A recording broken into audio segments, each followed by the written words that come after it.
Балаға жынысына сай тәрбие беру.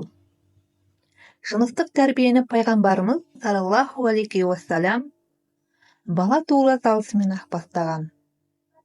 Бала туыла салысымен жынысына сай киіндіруді жөн санаған. Мұның өзі баланың өсе келе өзінің жынысына сай қасиеттерге бейімделуінде маңызды рөл атқаратыны белгілі. Одан кейінгі кезеңдерде балаларға өз жынысына сай ойындар ойнауына жағдай жасаған абзал. Мысалы, ер балалардың секіріп ойнауларына рұқсат беру керек. Бұл олардың бойында жиналған энергиясын шығаруға көмектеседі. Болашақта батырлық сезімін қалыптастырады. Ер балаларға үстін тез кірлететін түстегі киімдерді кидірмеген дұрыс. Шаштарын қыздың шашына ұқсатып өсірмеу керек. Оған қыз бала секілді биязы, нәзік болуды үгіттемеу керек.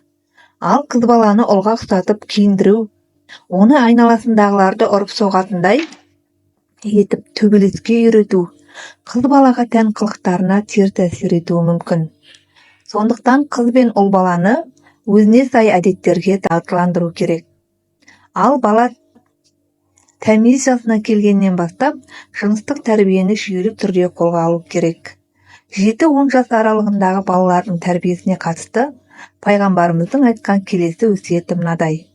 7 жасқа келгенде қыз балалар мен ұл балалардың ағайынды қыз бен ұлдың төсектерін бөлек салыңдар. Ғалымдар осы хадистің мазмұнына сүйене отырып, 7 жастан бастап балалардың жыныстық айырмашылықтарды саналы түрде аңғара бастайтынын айтады. Сондықтан олардың осы жастан бастап төсектерінде бөлу керектігін ескертеді. Пайғамбарымыз саллаллаху алейхи уассалям балалардың төсектерін бөлу мәселесін 10 жастағы баланың намазы жайлы айтқан хадисінде де қайталайды. Балаларың 7 жасқа толғанда намазды әмір етіңдер. 10 жасына келгенде төсектерін бөлек салыңдар.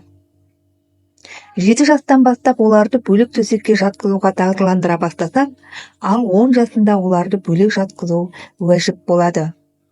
Ғалым Науаи бұл туралы былай дейді. Қыз және ұл балалар 10 жасқа толысымен анасы, әкесі және бауырларынан төсегін бөлу уәжіп.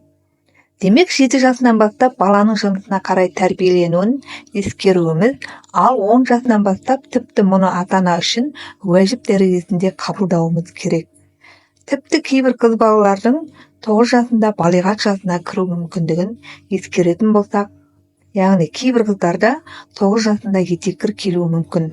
Ал етеккір келген күннен бастап ол балиғат жасына кірген болып саналады. Қыз балалар үшін бұл мәселелерді тіпті ескерусіз қалдырмауымыз керек.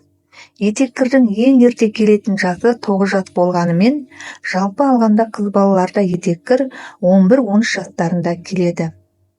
Осы кезде анасы қызына оның ағзасындағы өзгерісті түсіндіріп, мұндай жағдайда суға түсуге, велосипед тебуге, ауыр зат көтеруге, спорт жарыстарына қатысуға, салмақ түсіретін жұмыстарға араласуына болмайтынын айтып отыру керек. 7 жасқа дейінгі балалардың тәрбиесі жайлы сөз қозғалғанда да балаларды қол істерге, еңбекке баулу жайлы айтқан болатынбыз.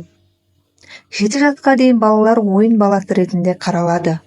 Осы жасқа дейін мінез құлықтарын жыныстарына сай қалыптастыру үшін жағдай жасалуы қажет болатын болса, енді бастауыш мектеп жасына келгенде бала еркеліктен естілікке қарай ойысатындықтан, бұл кезеңдерде балиғат жасына саналы түрде дайындауға болады.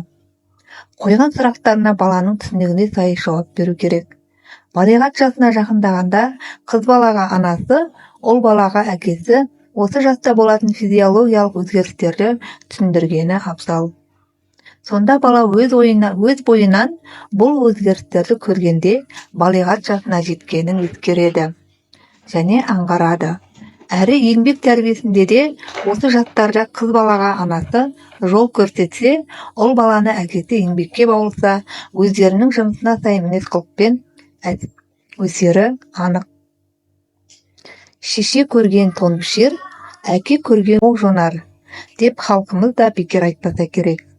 Осы жас аралықтарында баламыздың жыныстық ерекшеліктерін ескере отырып, қыз баланы қызға жарасар сыпайылыққа, ұл баланы ер жігітке сай ептілікке үйретуіміз керек.